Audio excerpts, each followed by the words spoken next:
Batch மாணவர்களுக்கு வணக்கம். So இப்போ இந்த வீடியோவில் நம்ம 8th நியூ தமிழில் உள்ள இயல் 7 தான் நம்ம பார்க்க போகிறோம். இந்த இயல் 7 ரொம்ப முக்கியமானதான். என்ன அப்படின்னா, இப்போ கவிதை அதே போல் உரைநடை பாட்டு இதை தவிர்த்து இலக்கணம் அப்படின்னு எடுத்துட்டோம்னா வல்லினம் மிகும் இடங்கள் மிகா இடங்கள் இதை பற்றி இங்கே மென்ஷன் பண்ணியிருப்பாங்க. அதே போல் 9th ஸ்டாண்டர்டில் இருக்கும். இதுதான் ஃபஸ்ட்டு பேசிக். ஓகேங்களா? இப்போ இதில் நம்ம நியூ சிலபஸில் பார்த்தோம்னா ஒற்று பிழை நீக்கி எழுதுக இந்த மாதிரி கான்செப்டுக்கெலாம் நம்ம இந்த வல்லினம் மிகும் இடங்கள் மிகா இடங்கள் ரூல்ஸ் தெரிஞ்சால் தான் நம்ம அங்கே கரெக்டாக ஆன்சர் பண்ண முடியும். ஸோ அந்த இலக்கண பாட்டுங்கிறது ரொம்ப ரொம்ப முக்கியமானது. ஆல்ரெடி நம்ம தனியாக அந்த வல்லினம் மிகும் இடங்கள் மிகா இடங்கள் பார்த்தாச்சு. இருந்தாலும் நம்ம இந்த இயல் வைஸாக பார்க்க போகிறோம். அதுக்கு அடுத்தது இன்னும் முக்கியமானது மொழியால் ஆள்வோம். அதில் நம்ம ஒருமைப்பன்மை இதை பற்றி நம்ம தெரிஞ்சுக்குவோம். ஸோ அதுவுமே நியூ சிலபஸில் இருக்குது. ஸோ ரொம்ப ரொம்ப முக்கியமானது. ஃபுல்லாகவே நம்ம தெரிஞ்சுக்கலாம். இப்போ ஃபஸ்ட்டு இயல் கவிதை பாட்டில் ஃபஸ்ட் ஒருத்தர் என்ன கொடுத்துருக்காங்க, படை வேலம் அப்படின்னு சொல்லிட்டு ஹெட்டிங்கில் கொடுத்துருக்காங்க. இது கலிங்கத்து பரணி இதிலேருந்து கொடுத்துருக்காங்க. ஓகே, ஸோ இது நியூ சிலபஸில் இல்லை. கலிங்கத்து பரணியை எழுதியவர் யார்? ஜெயங்கொண்டார். ஓகே, இது நம்ம ஓல்டு கொஸ்டின்லாம் நிறையா நம்ம பார்த்துருப்போம். அதில் பாடல் வரிகள் தான் இங்கே கொடுத்துருக்காங்க. இதில் நம்ம டைரெக்டாக சொல்லும் பொருளை நம்ம தெரிஞ்சுக்கலாம். ஓகேங்களா? ஸோ மரளி அப்படின்னா காலன், மரளி அப்படின்னா காலன். கரி அப்படின்னா யானை. ஓகே, ஸோ கரி அப்படின்னா யானை. அதே போல் தூறு அப்படின்னா புதர், தூறு அப்படின்னா புதர், தூர்வார் இந்த மாதிரிலாம் புதர் அப்படின்னு சொல்லுவாங்க. அறுவர் அப்படின்னா தமிழர். ஸோ ரொம்ப ஒவ்வொன்றும் ரொம்ப டிஃப்ரெண்ட்டாக இருக்குது, நோட் பண்ணிக்கோங்க. அறுவர் அப்படின்னா தமிழர், கரி அப்படின்னா யானை, மரளி அப்படின்னா காலன். ஓகேங்களா? நெக்ஸ்ட்டு உடனற, உடனற அப்படின்னா உடன்றன அப்படின்னா சினந்து எழுந்தன, உடன்றன அப்படின்னா சினந்து எழுந்தன. வலிவர் அப்படின்னா நழுவி ஓடுவர், வலிவர் அப்படின்னா நழுவி ஓடுவர். பிலம் அப்படின்னா மலை குகை. ஓகே, ஸோ பிலம் அப்படின்னாலும் மலை குகை தான். அதே போல் முளை அப்படின்னாலும் மலை குகை தான். ஓகேங்களா? ஸோ மலை குகைக்கு 2 பேர் இருக்குது. ஸோ பிலம் அடுத்து முளை. அடுத்தது மண்டுதல் அப்படின்னா நெருங்குதல், மண்டுதல் அப்படின்னா நெருங்குதல். இறஞ்சினர் அப்படின்னா வணங்கினர். ஓகேங்களா? ஸோ இதில் நான் கொஞ்சம் புதுசாக இருக்கிறலாம் நான் பாக்ஸ் பண்ணியிருக்கேன். ஸோ அதையும் பாருங்கள். உங்களுக்கு எது எது புதுசாக தோணுதோ அதையும் பார்த்துக்க. ஓகே, ஸோ மண்டுதல் அப்படின்னா நெருங்குதல். ஓகேவா? ரைட். அடுத்தது இப்போ தான் ஜெயங்கொண்டார் பற்றி மென்ஷன் பண்ணியிருப்பாங்க. ஜெயங்கொண்டார் தீபங்குடி என்னும் ஊரினை சேர்ந்தவர். ஓகே, தீபங்குடி என்னும் ஊரினை சேர்ந்தவர். இவர் முதலாம் குலோத்துங்க சோழனுடைய அவைக்கால புலவராக திகழ்ந்தவர்.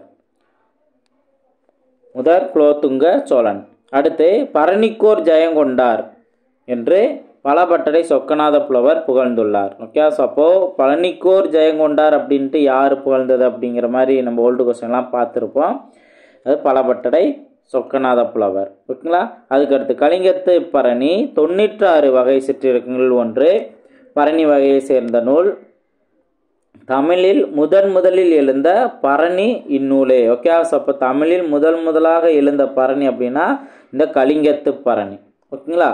அடுத்து இது முதலாம் குலோத்துங்க சோழன் அவருடைய படைத்தலைவர் கருணாகர தொண்டைமான் ஆகியோரின் கலிங்க போர் வெற்றியை பேசுகிறது. அப்போ கலிங்கத்து பரணி அப்படிங்கிறது முதலாம் குலோத்துங்க சோழன் மற்றும் அவருடைய படைத்தலைவர் கருணாகர தொண்டைமான் ஆகியோரின் கலிங்க போர் வெற்றியை பற்றி பேசுது. இந்நூலை தென் தமிழ் தெய்வ பரணி என்று ஒட்டக்கூத்தர் புகழ்ந்துள்ளார். ஓகே, ஸோ அப்போது கலிங்கத்து பரணி அப்படிங்கிற போது இங்கே பரணின்னு வந்திருக்கு. ரைட்டு. என்ன மாதிரி பேரில்? தென் தமிழ் தெய்வ பரணி என்று யார் சொல்லியிருக்காரு? ஒட்டக்கூத்தர் புகழ்ந்துள்ளார். கலிங்கத்து பரணி கலித்தாலிசை யால் பாடப்பெற்றது. மொத்தம் எத்தனை தாலிசைகள் இருக்குது? 599. ஓகேவா? அடுத்து போர் முனையில் 1000 யானைகளை கொன்று வெற்றி கொண்ட வீரரை புகழ்ந்த பாடும் இலக்கியம் பரணி. ஓகே, ஸோ காமனாக பரணி அப்படிங்கிறது போர் முனையில் 1000 யானைகளை கொன்று வெற்றி கொண்ட வீரரை புகழ்ந்து பாடும் இலக்கியம் தான் பரணி. ஓகே, ஸோ இது அந்த ஃபஸ்ட்டு ஜெயங்கொண்டார் பற்றியும் சொல்லிட்டாங்க. அடுத்து பரணியை பற்றி மென்ஷன் பண்ணியிருக்காங்க. ஸோ ரொம்ப பேசிக்கானதான் எதிர்பார்க்கலாம். அதாவது நியூ சிலபஸில் இல்லை தான், இருந்தாலும் இந்த மாதிரி இன்ஃபர்மேஷன்லாம் நம்ம ஓல்டு கொஸ்டினில் நிறையவே பார்த்துருக்கோம். இதெல்லாம் நோட் பண்ணிக்கலாம். ஓகே, அடுத்து நெக்ஸ்ட்டு பாருங்கள். சிங்கம் டேஸில் வாழும். ஸோ இங்கே வந்து ஆக்சுவலாக வந்துட்டு நம்ம குகை அப்படிங்கிற மலை குகைக்கு 2 பேர் நம்ம பார்த்துருக்கோம் சொல்லும் பொருளில். ஒன்று என்ன பிலம், ரெண்டாவது முளை. இங்கே என்ன பிலம் கொடுத்துருக்காங்களா முளை அப்படின்னு கொடுத்துருக்காங்கன்னு பார்த்தீங்கன்னா இந்த முளை தான் கொடுத்துருக்காங்க. ஸோ ஆப்ஷன் சீதாக்கான கரெக்டானது. கலிங்க வீரர்களிடையே தோன்றிய உணர்வு அச்சம். அடுத்து வெங்கரி என்னும் சொல்லை பிரித்து எழுத கிடைப்பது. ஸோ இப்போ வித்தியாசமாக இருக்கும். வெங்கரி அது வெம்மை கூட்டல் கரி. என்று இருள், என்று கூட்டல் இருள். அடுத்து போல் கூட்டல் உடன்றன, போல் உடன்றன. ஓகே, ஸோ இதெல்லாம் ரொம்ப சிம்பிளானது தான், அந்த சேர்த்து எழுத பிரித்து எழுத அப்படின்னா. ஓகே, நெக்ஸ்ட் பார்ப்போம். கவிதை பிழையில விடுதலை திருநாள் அப்படிங்கிற டாப்பிக்களையும் கொடுத்துருக்காங்க. ஸோ இது யார் எழுதுனது அப்படின்னு பார்த்தீங்கன்னா மீரா. ஸோ ஆக்சுவலாக மீரா அப்படிங்கிறது மீ ராமச்சந்திரன் அப்படின்னு அவரோட பேர் தான் ஷார்ட்டாக இங்கே மென்ஷன் பண்ணியிருப்பாங்க. சரி, ராஜேந்திரன்ங்களா. மீரா அப்படிங்கிறது மீ ராஜேந்திரன் என்னும் இயற்பேரை தான் மீரா அப்படின்ட்டு ஒரு பேர் மாற்றிக்கிட்டாரு. ஸோ ஒரு நியூ சிலபஸ்லாம் கவர் ஆகலை. சொல்லும் பொருளும் தெரிஞ்சுக்கலாம். ஓகேங்களா. ஜீவன் அப்படின்னா உயிர், சத்தியம் அப்படின்னா உண்மை, ஆனந்த தரிசனம் அப்படின்னா மகிழ்வான காட்சி. ஓகே, ஆனந்த தரிசனம் அப்படின்னா மகிழ்வான காட்சி. வையம் அப்படின்னா உலகம், சபதம் அப்படின்னா சூளுரை, மோகித்து அப்படின்னா விரும்பி. ஓகே, இதில் வித்தியாசமாக இருக்குது. மோகித்து அப்படின்னா விரும்பி, சபதம்ங்கிற நம்மளுக்கு தெரியும். ஓகேங்களா. ஸோ ஒரு சவால் விடுறது அப்படின்ட்டு சூளுரை. அதே போல் வையம்னா உலகம்ங்கிறது தெரியும். ஓகே, ஜீவன், ஜீவன் அப்படின்னா உயிர் அப்படின்னு சொல்லுவோம்ல. ரைட், நெக்ஸ்ட் நம்ம பார்ப்போம். இவர் ஆக்சுவலாக பார்த்தீங்கன்னா அன்னம் விடுத்தூது என்னும் இதழை நடத்தியவர் ராஜேந்திரன். மீரா என்று அழைக்கப்படும் மீ ராஜேந்திரன் அன்னம் விடுத்தூது என்னும் இதழை நடத்தியவர். ஊசிகள், குக்கு, 3ம் 6ம், வா இந்த பக்கம் உள்ளிட்ட பல நூல்களை இயற்றியவர். ஓகேங்களா. ரைட், நெக்ஸ்ட்டு வானில் முழு நிலவு அழகாக தரிசனம் அளித்தது. அடுத்து இந்த டேஸ் முழுவதும் போற்றும்படி வாழ்வதே சிறந்த வாழ்வு வையம். அடுத்து ஜீவன் இல்லாமல், ஜீவன் இல்லாமல்னா ஜீவன் கூட்டல் இல்லாமல். விலங்கொடித்து, விலங்கு கூட்டல் ஒடித்து, காட்டை கூட்டல் எரித்து, காட்டை எரித்து. ஓகே, ஸோ இதெல்லாம் சேர்த்து இதெல்லாம் நம்ம பார்க்குறோம். காட்டை எரித்து. இதம் கூட்டல் தரும், இதன் தரும். ஓகே, இதம் கூட்டல் தரும், இதன் தரும்ங்கிறது தான் கரெக்டானது. ஓகே, நெக்ஸ்ட் நம்ம பார்ப்போம். நெக்ஸ்ட்டு உரைநடை பாட்டில் பாரத ரத்னா எம்ஜி ராமச்சந்திரன் பற்றி, அதாவது எம்ஜிஆர் பற்றி இங்கே மென்ஷன் பண்ணியிருப்பாங்க. நியூ சிலபஸில் என்னென்ன பாயிண்ட் நம்மளுக்கு தேவையோ அதை மட்டும் நம்ம பார்த்துக்கலாம். ஸோ நிறையா அது ஸ்டோரி மாதிரி கொடுத்துருப்பாங்க தான். இப்போ ஆக்சுவலாக வந்து எம்ஜிஆர் அவர்கள் தமிழ்நாட்டின் முதலமைச்சராக வந்த பின்னாடி ஆக்சுவலாக அது என்ன பண்ணியிருக்காரு, காமராஜர் காலத்தில் தொடங்கப்பட்ட மதிய உணவு திட்டம். அப்போ மதிய உணவு திட்டம் அப்படிங்கிறது காமராஜர் தொடங்கினது. இனிமேல் பள்ளி குழந்தைகளுக்கு காய்கறிகள், பருப்பு முதலியவற்றுடன் கூடிய உணவு வழங்கப்படும். இந்த திட்டம் இனி சத்துணவு திட்டம் என்று அழைக்கப்படும். அப்போது மதிய உணவு திட்டம் அப்படின்னா காமராஜர், சத்துணவு திட்டம் அப்படின்னா எம்ஜிஆர். ஓகேவா. ஸோ இதை ஒன்று நம்ம தெரிஞ்சுக்கலாம். நெக்ஸ்ட் பாருங்க. ஆக்சுவலாக எம்ஜிஆர் வந்து புரட்சி தலைவர் அப்படின்னு சொல்கிறோம். அதே போல் இன்னொன்று ஆக்சுவலாக வந்து ஒரு எங்கே பிறந்தவர், யார் அவங்களோட பெற்றோர் அப்படிங்கிறத இங்கே கொடுத்துருப்பாங்க பாருங்கள். கேரளாவை சேர்ந்தவராகிய எம்ஜிஆரின் பெற்றோர். அப்போ எம்ஜிஆரின் பெற்றோர் எந்த மாநிலத்தை சேர்ந்தவங்க, கேரளாவை சேர்ந்தவர். குடும்பத்துடன் இலங்கைக்கு குடிபெயர்ந்தனர். ஓகே, ஆக்சுவலாக வந்து கேரளாவை சேர்ந்தவங்க தான். குடும்பத்தோடு அவங்க எங்கே போயிட்டாங்க, இலங்கைக்கு குடிபெயர்ந்துட்டாங்க. இலங்கையில் உள்ள கண்டியில். ஓகே, ஸோ ஆக்சுவலாக வந்து எம்ஜிஆர் அவர்கள் எங்கே பிறந்தாங்க, இலங்கையில் தான் பிறந்தாங்க, கண்டியில். அது இலங்கையில் எந்த இடத்துல, கண்டியில். 1917ஆம் ஆண்டு ஜனவரி திங்கள் 17ஆம் நாள். இந்த வருஷத்துலேயும் 17 வரும், நாளை ஜனவரிலையும் அந்த 17 அப்படிங்கிறது வரும். ஓகேங்களா. ஸோ ஜனவரி 17 எம்ஜிஆர் அவர்கள் பிறந்திருக்காங்க. உங்களோட பெற்றோர் யார், கோபாலன் சத்யபாமா. எம்ஜிஆர் அவர்களின் பெற்றோர் கோபாலன் சத்யபாமா.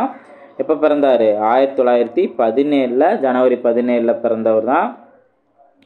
உங்களுக்கு 5வது மகனாக எம்ஜிஆர் பிறந்தார். ஓகேங்களா.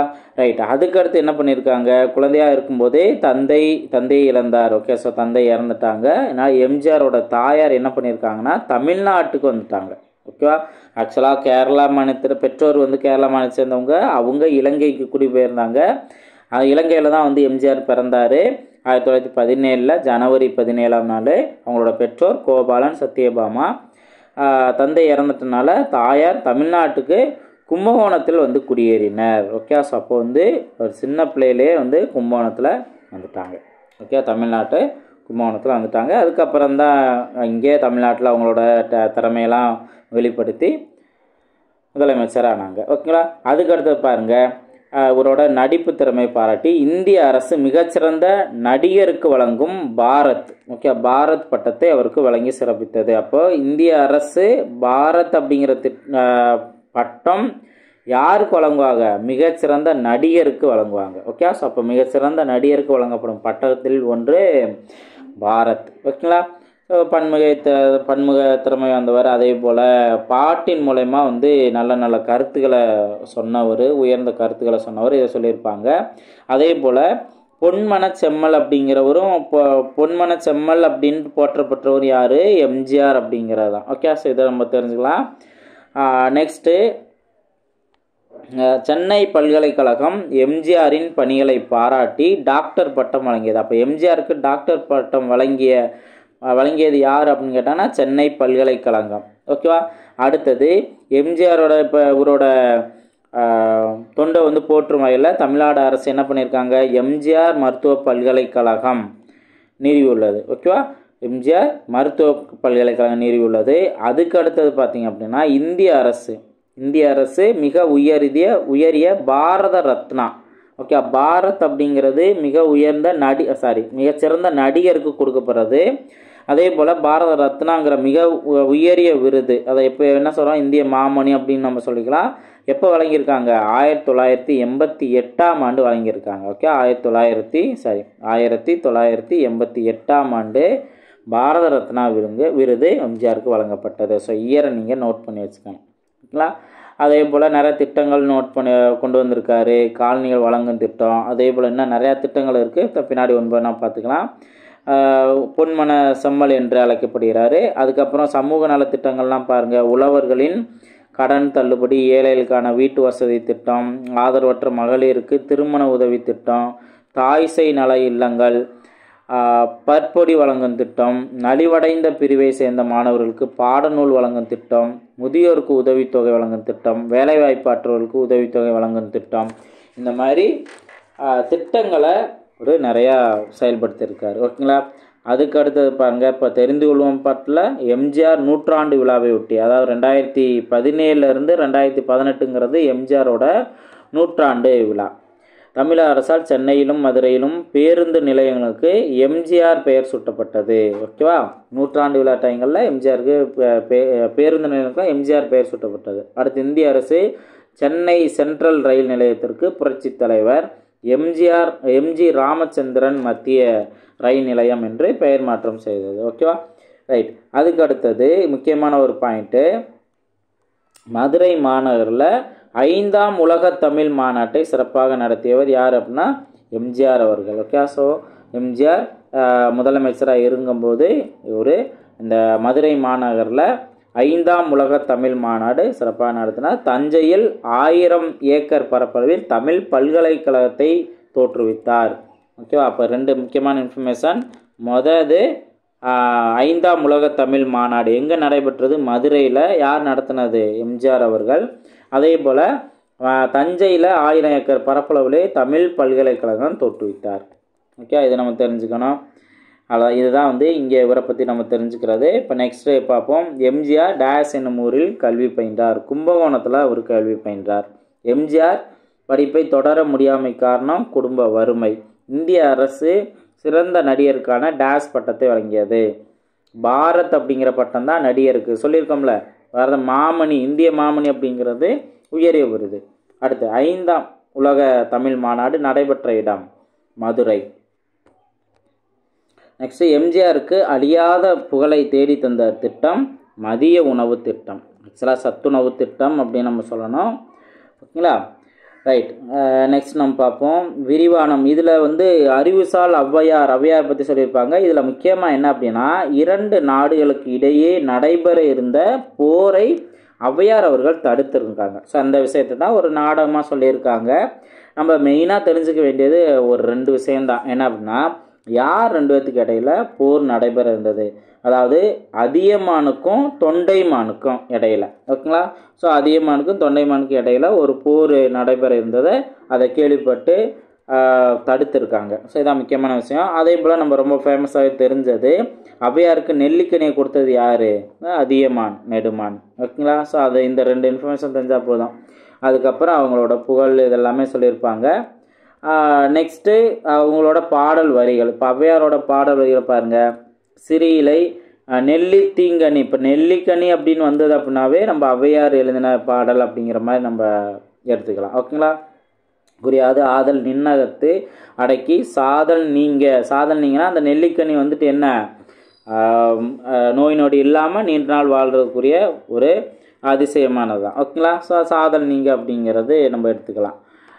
நெக்ஸ்ட்டு இன்னும் பார்த்தோம் அப்படின்னா, இங்கே நடந்த அந்த விஷயங்களில் ஒரு கவிதை இங்கே கொடுத்துருப்பாங்க, செய்யுள் வரியாக கொடுத்துருப்பாங்க. ஸோ அது இங்கே மென்ஷன் பண்ணியிருப்பாங்க. ஓகேங்களா? இதை நம்ம ஓரளவுக்கு நம்ம ரீட் பண்ணாவே போதும்.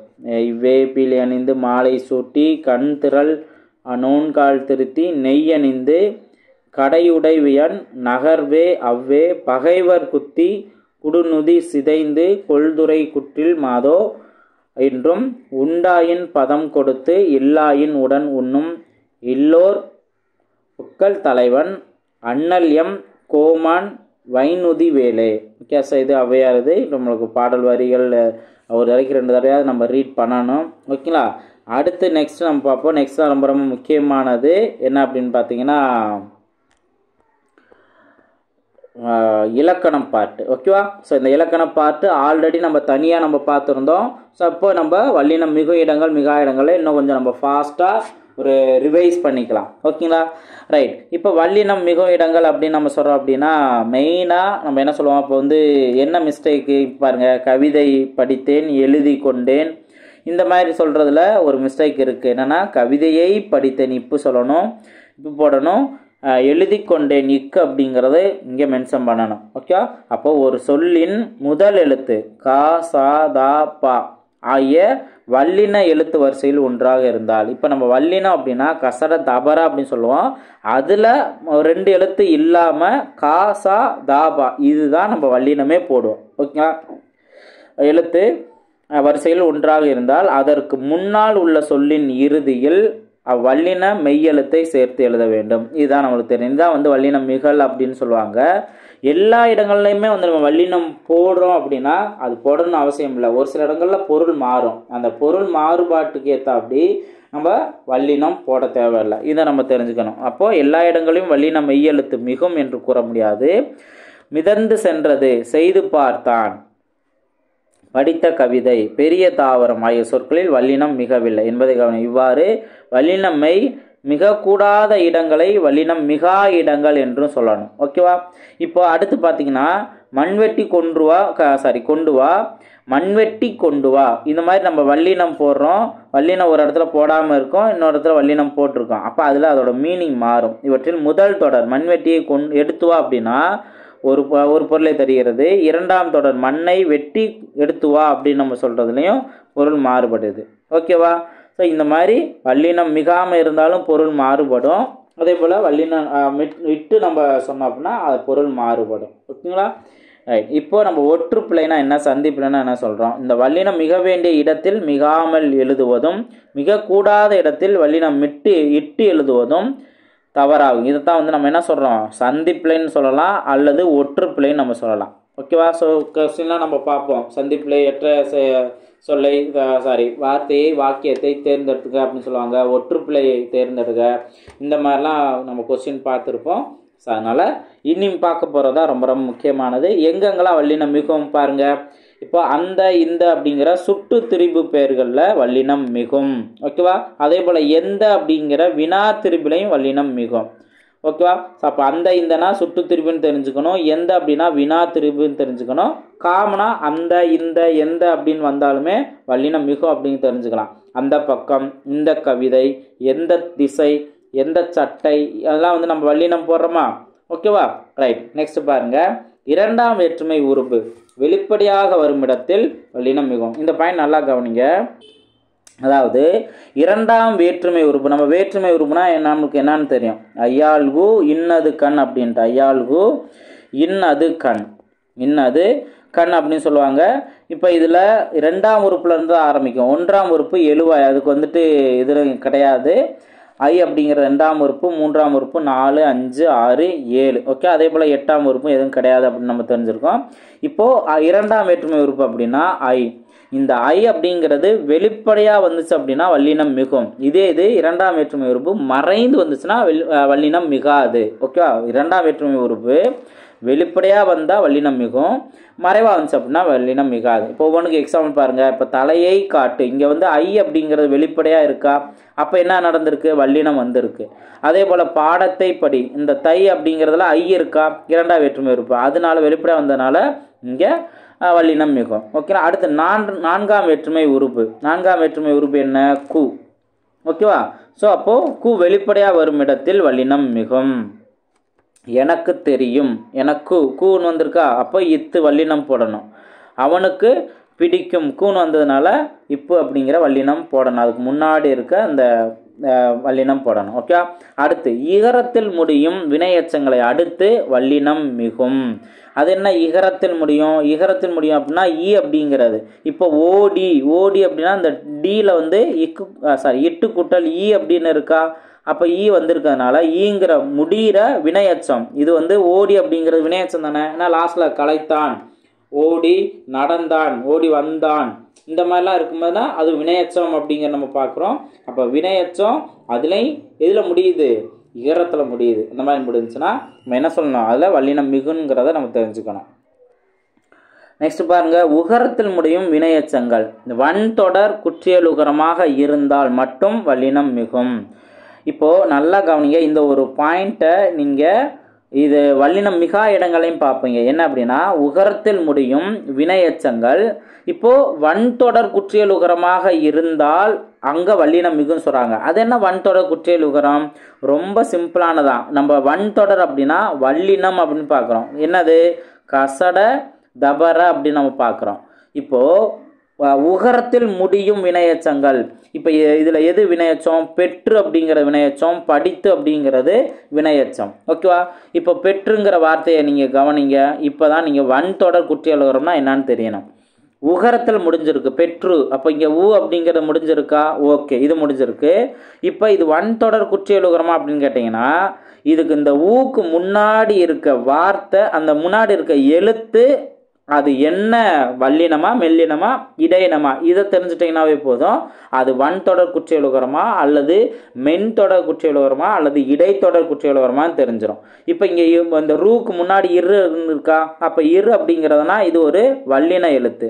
அதே போல் படித்து அப்படின்னு இருக்குது, லாஸ்ட்டில் து அப்படின்னு இருக்குது, அப்போ உகரம் இருக்குது. இதுக்கு முன்னாடி இத்து தானே இருக்குது, இத்து அப்படிங்கிறது ஒரு வல்லினம். அப்போ இந்த பெற்று படித்து அப்படின்னா வன்தொடர் குற்றியலுகரம். இப்படி இருந்தால் மட்டும்தான் வல்லினம் மிகும். அதே இது இன்னொன்று பாருங்க, சென்று வந்தான் ஆர் சென்று, இப்போ நம்ம இது ஒரு வினையச்சம் நம்ம சொல்லுவோம், சென்று அப்படின்னு நம்ம சொல்லுவோம். ஆனால் இங்கே ரூ இருக்குது, ஓகேவா. ஆனால் இதுக்கு முன்னாடி என்ன இருக்குது, நான் அப்படின்னு இருக்கா.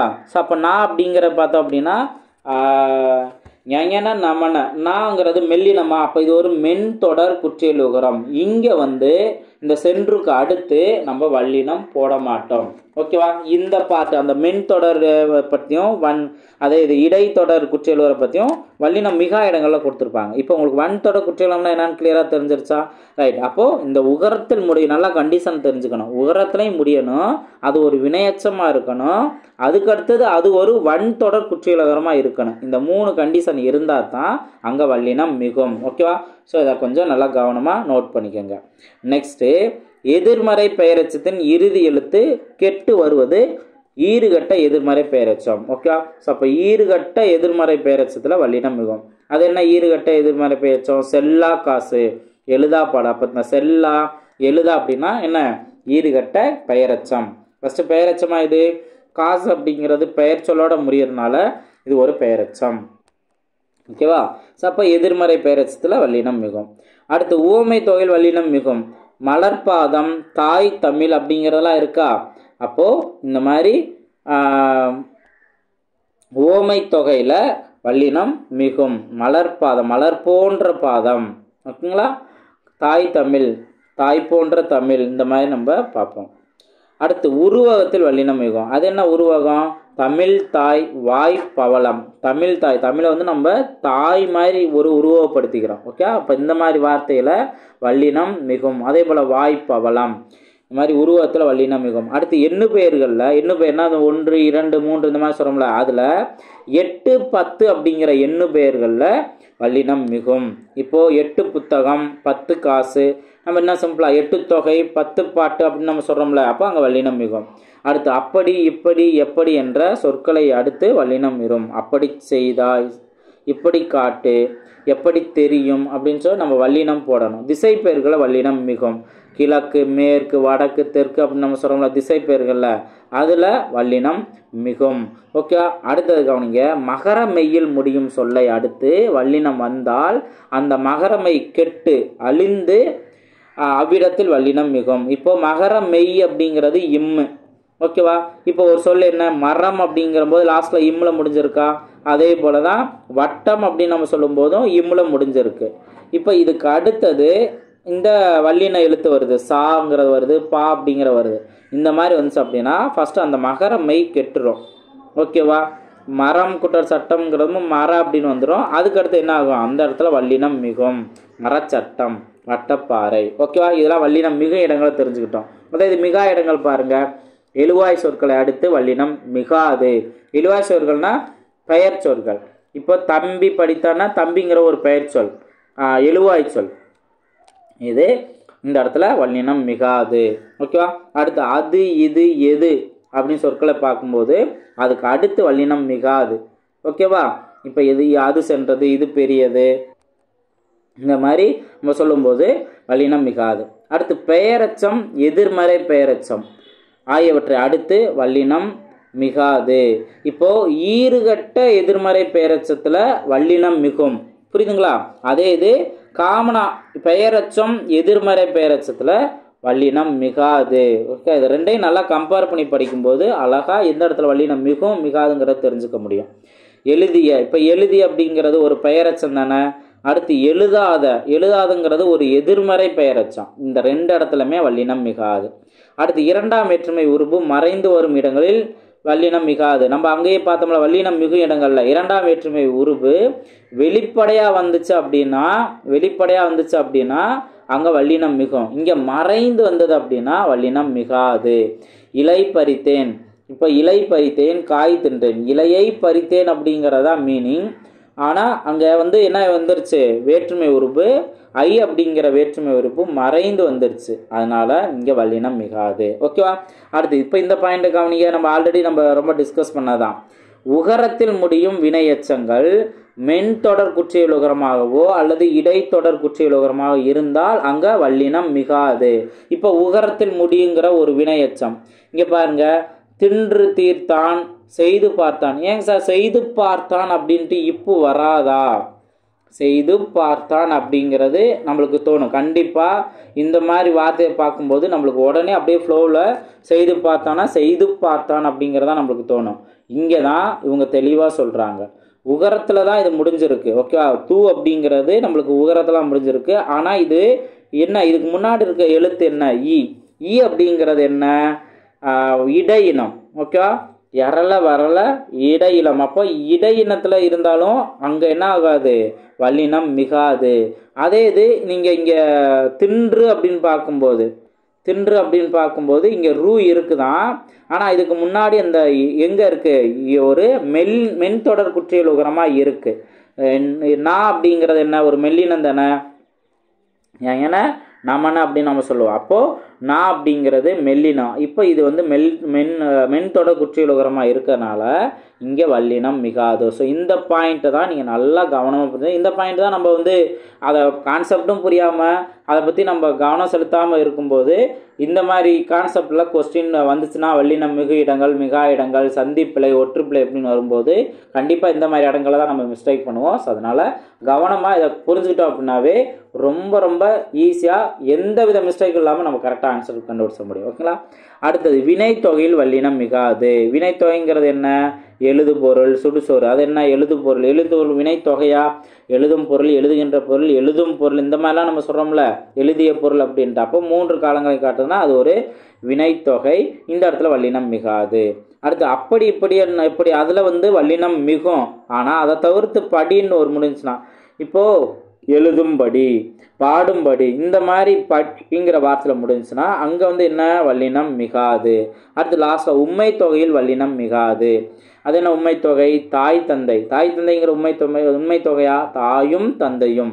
வெற்றிலை பாக்கு, வெற்றிலையும் பாக்கும், இந்த மாதிரி அப்படிங்கிற வார்த்தையில் அப்படியே முடியும். இந்த மாதிரி இடங்கள்ல வல்லினம் மிகாது. இங்கே இதான் நம்ம தெரிஞ்சுக்கிறோம். ஓகேங்களா? இப்போ இதை நம்ம நல்லா தெரிஞ்சிட்டோம் அப்படின்னா இங்கே எந்த இடத்துல வல்லினம் மிகவும் மிகாது அப்படிங்கிறத அழகாக நம்மளால் தெரிஞ்சுக்க முடியும். இப்போ ஃபஸ்ட்டு கவனிங்க, சுட்டுத்திரிப்பு. சுட்டுத்திரிப்புனா இப்போ நம்ம அந்த இந்த அப்படிலாம் பார்த்தோம்ல, அந்த இடத்துல வல்லினம் மிகும். ஓகே, வல்லினம் மிகுமா மிகாதா அப்படின்னு கேட்டிருக்காங்களா? அப்போ நம்ம இதை மிகும்னு எடுத்துக்கலாம். அடுத்து திசை பெயர்கள்லையும் வல்லினம் மிகும். அடுத்து பெயரச்சம். பெயரச்சம் அப்படின்னு பார்த்தோம்னா பெயரச்சங்கிறது வராது. ஈறுகட்ட எதிர்மறை பெயரச்சல தான் வல்லினம் மிகும். ஆனால் காமனா பெயரச்சத்தில் வல்லினம் மிகாது. புரிஞ்சுங்களா? மிகாது அப்படிங்கிறதா அது கரெக்டானது. அதே போல் ஓமை தொகை. ஓமை தொகையில் வல்லினம் மிகும். ஓகே, நம்ம வந்து மலர்பாதம், தாம் தமிழ், இந்த மாதிரிலாம் நம்ம பார்த்தோம்ல, அப்போ இங்கே வல்லினம் மிகும். அடுத்து 4ஆம் வேற்றுமை விரி. 4ஆம் வேற்றுமை விரிங்கிறது என்ன? கு அப்படிங்கிறது இருந்துச்சு அப்படின்னா அங்கே வந்துட்டு வல்லினம் மிகும். எனக்கு, உனக்கு தெரியும், இந்த மாதிரிலாம் நம்ம பார்க்குறோம்ல. அடுத்து 2ஆம் வேற்றுமை தொகை. இந்த இடத்துலலாம் அவங்க வந்து இன்னொரு வார்த்தையை சேர்த்து கொடுத்துருக்கணும். வேற்றுமை தொகை மறைந்து வந்துச்சுன்னா வல்லினம் மிகாது. அதே இது வெளிப்படையாக வந்துச்சு அப்படின்னா வல்லினம் மிகும். பார்த்துருக்கோம்ல. அடுத்து வினைத்தொகை. வினைத்தொகை அப்படின்னு பார்த்தோம்னா வல்லினம் மிகாது. எக்ஸாம்பிள் பார்த்தோம்னா நம்ம வந்து சுடுசோறு, இந்த மாதிரிலாம் நம்ம பார்த்துருந்தோம்ல, அது எழுது பொருள் அப்படிலாம் பார்த்துருந்தோம், அது வினைத்தொகை. அப்போ வினைத்தொகையில் வல்லினம் மிகாது. நெக்ஸ்ட்டு உருவகம் அப்படின்னு பார்த்தோம்னா அந்த இடத்துல வல்லினம் மிகும். உருவக பொருள். அப்போ வந்து நம்ம தாய் தமிழ், தமிழ் தாய், இந்த மாதிரிலாம் நம்ம பார்த்தோம், உருவப்படுத்தி பார்த்துருந்தோம். அடுத்து எழுவாய் தொடரில் வல்லினம் மிகாது. எதிர்மறை பெயரச்சத்துலையும் வல்லினம் மிகாது. ஈறுகட்ட எதிர்மறை பெயரச்சமாக வந்திருக்கணும். அப்போ நம்ம இங்கேயே நம்ம பார்த்துட்டோம், பெயரச்சத்துலேயும் வராது, எதிர்மறை பெயரச்சத்துலையும் வராது. ஸோ புரிஞ்சா? இப்போ நம்ம பார்த்துருந்ததை ஒன்ஸ் இதை நீங்கள் ரிவைஸ் பண்ணிடலாம். இப்போ நெக்ஸ்ட்டு நம்ம பார்க்கலாம் மொழியால் ஆழ்வோம். இதுலேயும் நம்ம ரொம்ப முக்கியமாக தெரிஞ்சுக்க வேண்டிய ஒரு பார்ட் இருக்குது. என்ன அப்படின்னா எதிர்மறை சொற்கள். அதாவது நம்ம தன்மை, ஒருமை, படர்க்கை, இந்த 3 இடங்கள். இப்போ தன்மை அப்படின்னா ஒருமை பன்மை, அதுலேயும் சிங்குலர் ப்ளூரல் அப்படின்னு சொல்லுவோம். ஓகே, ஒருமையில் நம்ம சொல்கிறோம் அப்படின்னா தன்மையில் ஒருமையில் சொல்கிறதா அல்லேன். இந்த பார்ட்டு ரொம்ப ரொம்ப முக்கியமானது. இதை தெரிஞ்சிட்டிங்க அப்படின்னா போதும், நீங்கள் எந்த வித மிஸ்டேக்கும் இல்லாமல் சரியாக உங்களால் ஆன்சர் கண்டுபிடிக்க முடியும். ஓகேவா? இப்போ பாருங்கள், உங்களுக்கு ஒருமையில் இப்போ தன்னை பற்றி சொல்கிறோம் அப்படின்னா அல்லேன் அப்படிங்கிறதான் நம்ம சொல்லணும், லாஸ்ட்டில் இருக்கு. அதே போல் நம்மளை பற்றி நாம், பன்மை அப்படின்னா தன்மையிலே பன்மை, நாம் நம்ம வந்துச்சு அப்படின்னா அல்லோம்னு சொல்லணும். ஓகே, தன்மையில் சொல்கிறோம்னா அல்லேன்னு சொல்லணும். அதே இது பன்மையில் சொல்கிறோம்னா அல்லோம் அப்படின்னு நம்ம சொல்லணும். முன்னிலை அப்படின்னா முன்னிலை, இப்போ நீ அப்படிங்கிறபோது நீ அல்லை அப்படின்னு சொல்லணும். பன்மையில் சொல்லும்போது நீவீர் அல்லீர் அப்படின்னு நம்ம சொல்லணும். இந்த அல்லீர் அப்படிங்கிறது இப்போ நம்ம ஒருமை பன்மை நம்ம பார்க்குறோம். அதே இது மரியாதை நிமித்தமாக ஒருத்தவர் வந்து ஒருமை, அப்போ பெரிய ஆளாக இருந்தது அப்படின்னா அவர் நம்ம என்ன சொல்லுவோம்? நம்ம அந்த அல்லீர் அப்படிங்கிற மாதிரிலாம் நம்ம சொல்லுவோம். ஸோ அது கொஸ்டினை பார்க்கும்போது தெரிஞ்சுக்கலாம். அதுக்கு அடுத்தது படற்கையில் இப்போ ஆண் ஒரு பையனை பற்றி சொல்கிறோம் அப்படின்னா அவன் அல்லன். ஓகே, அவன் அல்லன் அப்படிங்கிறதான் சொல்லணும். பெண் பாலை பற்றி சொல்கிறோம்னா அவள் அல்லல். இப்போ இந்த ஆண் அப்படின்னா அல்லன் அப்படிங்கிறது வரும், பெண் அப்படின்னா அல் அப்படிங்கிற வரும். அவள் இவள் அப்படின்னு சொல்லணும்ல, அல் அப்படிங்கிறது வரும். அதே இது பலர்பால் அப்படின்னா அல்லர், பலர் அல்லர், இரு அப்படிங்கிறத நம்ம சொல்லிடலாம். அடுத்து ஒன்றன் பால், ஒன்று அப்படின்னா அன்று. இது வந்துட்டு நம்ம அக்ரிணைய சொல்கிறோம்ல, இப்போ இதெல்லாம் உயர்திணைய நம்ம சொல்கிறது, இது 2 அக்ரிணைய சொல்கிறது. ஒன்றன் அப்படின்னா அன்று. ஓகே, இப்போ ஒன்று அப்படின்னா அன்று அப்படின்னு சொல்லிக்கலாம். பலவின் பால், அதான் அல்ல அப்படின்னு நம்ம சொல்லலாம். பலவின் பாலுக்கு அல்ல அப்படின்னு சொல்லணும். ஸோ இந்த பார்ட் தெரிஞ்சுட்டே போதும். இப்போது இங்கே வரி அந்த வரிகளை கவனிங்க. இப்போ வந்தது நீ அல்ல. அப்போ இங்கே அல்ல அப்படிங்கிற சொல்லியிருக்காங்க. நீ அதுக்கு முன்னாடி இருக்க வார்த்தையை தான் நீங்கள் கவனிக்கணும். நீ அப்படின்னு வந்திருக்கா. அப்போ நீ அப்படிங்கிறது அல்லை அப்படிங்கிறதா முடிஞ்சிருக்கணும். அப்போ இந்த இடத்துல மிஸ்டேக் உங்களுக்கு தெரியுதா? அல்லை அப்படிங்கிறதா பார்த்தது நான் அல்ல. அப்போ நான் தன்மையை பற்றி சொல்கிறோம். நான்லே சிங்குலர். அப்போது நான் அல்ல அப்படிங்கிறதா வரும் கிடையாது. அல்லேன் அப்படிங்கிறதா வரும். அல்லேன் அப்படிங்கிறதா இது வரும். புரிஞ்சுங்களா? அடுத்து நான் படித்த புத்தகம் இது அல்ல. அப்போ இதை இது அப்படிங்கிறத எதை சொல்கிறோம்? புத்தகத்தை சொல்கிறோம். இது ஒரு அக்ரிணை. அக்ரிணையிலே ஒன்றன் பால். அப்போ இது அல்ல அப்படின்னு நம்ம சொல்லக்கூடாது, அன்று அப்படின்னு தான் சொல்லணும். ஓகேவா? இது அன்று அப்படிங்கிறதா சொல்லணும். அப்போ உங்களுக்கு கான்செப்ட் உங்களுக்கு புரியுதா? ஸோ இதுதான் ரொம்ப ரொம்ப முக்கியமானது. இதை ஒன்ஸ் நீங்கள் தெரிஞ்சிட்டீங்க அப்படின்னா இப்போது எந்த வித கன்ஃபியூஷன் இல்லாமல் அடுத்தடுத்து எழுதலாம். அடுத்து என்றெல்லாம் பேசுகிறோம், இவையெல்லாம் சரியான தொடர்கள் அல்ல. ஓகேவா? ஸோ இந்த மாதிரி இங்கே மென்ஷன் பண்ணியிருப்பாங்க. அப்போ என்னென்ன மிஸ்டேக்குங்கிற பார்த்துட்டோம். இப்போது இதை தெரிஞ்சிட்ட பின்னாடி உங்களுக்கு எக்ஸசைஸ் கான்செப்டில் கொடுத்துருப்பாங்க. அதை ப்ராக்டிஸ் பண்ணும்போதே உங்களால் ஈஸியாக அதை பற்றி தெரிஞ்சுக்க முடியும். இப்போ இதை தவிர்த்து வேறு, உண்டு, இல்லை அப்படிங்கிற வார்த்தைலாம் வந்துச்சுன்னா இது மூவிடத்திற்கும் ஐம்பாலுக்குமே பொதுவான சொற்களாகும். அப்போ மூவிடத்திற்கும் ஐம்பாலுக்கும் பொதுவான சொற்கள் என்ன? வேறு, உண்டு, இல்லை, இந்த மாதிரிலாம் சொல்லலாம். ஓகேவா? இப்போ நம்ம அந்த கான்செப்ட் புரிஞ்சு அப்படின்னா இங்கே கேள்விக்கு கரெக்டாக ஆன்சர் பண்ண முடியும். அதை செய்தது நான் அன்று. இப்போ நான் அப்படிங்கிறப்ப இந்த வார்த்தைக்கு பக்கத்தில் அந்த நான் யாரை பற்றி சொல்கிறோம்? தன்மையா, முன்மையா, படர்க்கையா, அதுலேயும் ஒருமையா, பன்மையா? இதை கரெக்டாக புரிஞ்சுட்டோம் அப்படின்னா ஆண் பால பெண் பால இதை கரெக்டாக புரிஞ்சிட்டோம் அப்படின்னா ஈஸியாக ஆன்சர் கண்டுபிடிச்சு. இப்போ நான் அப்படின்னா என்ன சொல்லணும்? அல்லேன் அப்படின்னு சொல்லணும். இதுதான் அந்த ஃபார்மேட் அப்படிங்கிறது. அடுத்து பானை உடைத்தது கண்ணன் அல்ல. அப்போ இங்கே யாரை பற்றி சொல்கிறோம்? கண்ணனை பற்றி தான் நம்ம சொல்கிறோம்.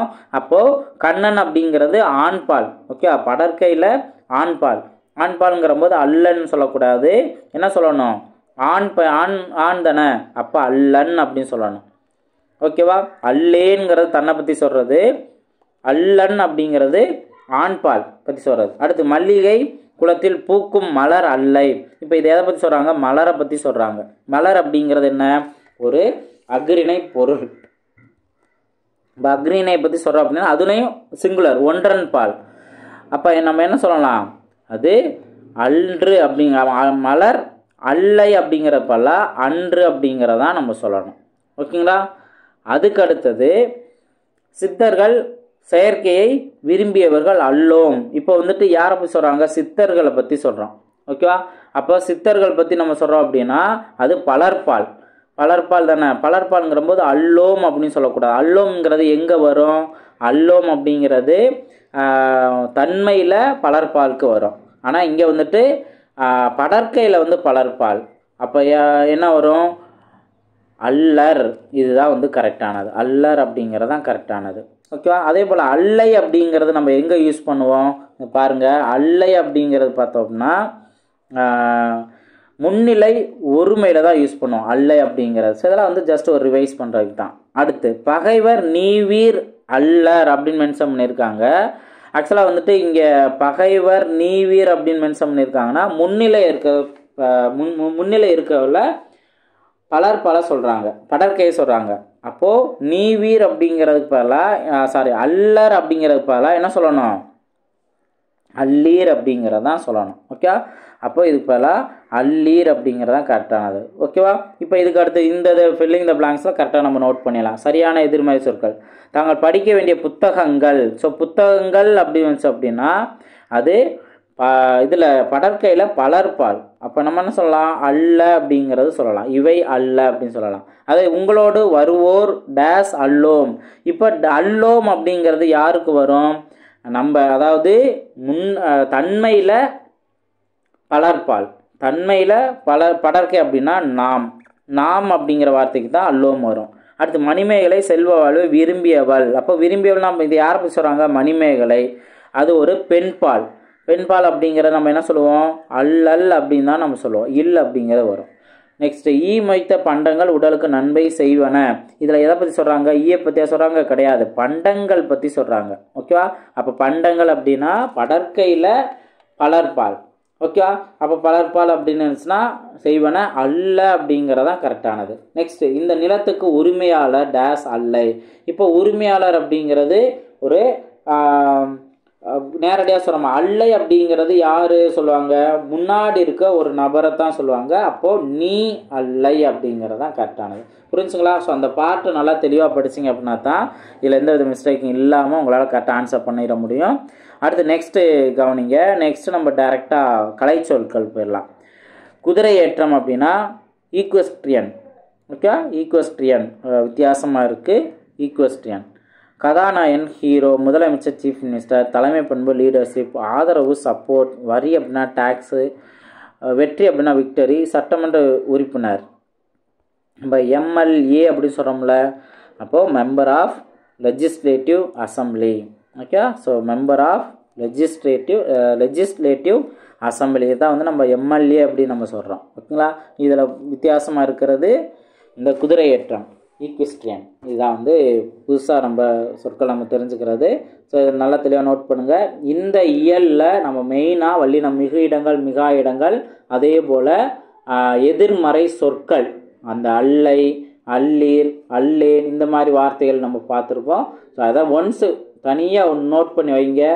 லாஸ்ட் மினிட் ரிவிஷனுக்கு ரொம்பவே யூஸ்ஃபுல்லாக இருக்கும். ஸோ அதை ப்ராப்பராக நோட் பண்ணி வைங்க. ஓகேங்களா? ஸோ அடுத்தடுத்த வீடியோவில் மீட் பண்ணலாம். தேங்க்யூ.